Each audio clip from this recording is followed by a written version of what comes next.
So here we have two vintage Lost in Space robots made back in 1977. See if we can see it on here. Yeah, 1977 by AHI.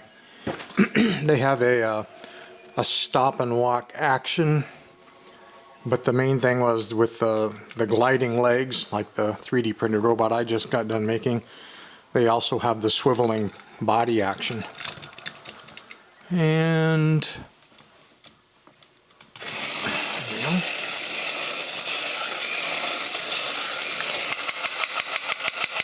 there is a light in the top of the head, and there's also a light which doesn't show up real bright here, but there is a light behind that paper decal.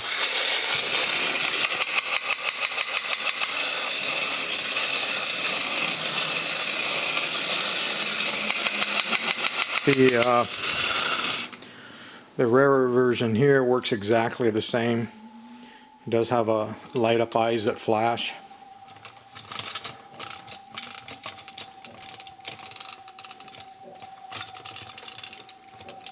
There was also a white version too.